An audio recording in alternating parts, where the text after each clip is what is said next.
Yun mga boss, hello, happy day. And I hope you are happy today. So magluluto nga pala tayo guys uli for today.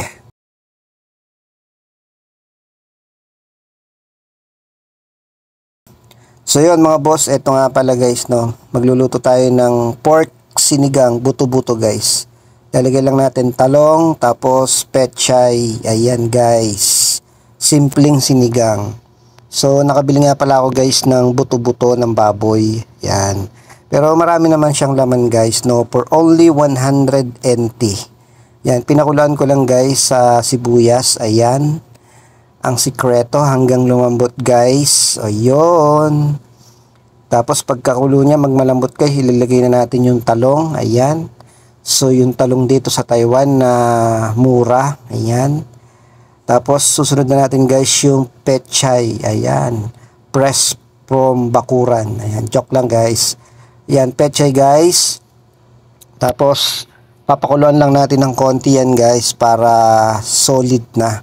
Yung palang sinigang mix guys nilagay ko na sa umpisa. Yan. Sa pagpapakulo ko nung buto-buto guys. Kasi mas trip ko yung ganun mas malasa para sa akin. Yung iba naman pagkatapos. So paano guys? Luto na yan. Pwede na tayong kumain. Ayan. Sarap guys nung sabaw. Grabe. Gano'n na pag bagong luto. Diba? Tapos pag ikaw pa ang nagluto. Pero mas gusto ko guys yung magkamay talaga. You know? The best kasing magkamay lalo na pag may sabaw din, no? Diba? Grabe. Panalong panalo guys. Solid. Ang sarap ng sabaw.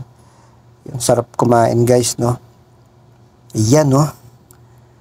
Tapos hihigupin mo yung mainit na sabaw. So guys, sino dyan yung mga nagluluto? Pakain naman dyan kung anong luto o anong ulam ang meron ka. Sarap kasi guys, lalo na pagka ikaw yung nagluluto. No, kagandahan lang dito sa dorm namin, talagang nakakapagluto kami guys. So yun nga pala dun sa mga kasama ko guys. So yan, binigyan nila ako ng ulam. Yan, yung Adidas tsaka atay ng pusit pala, adobong pusit.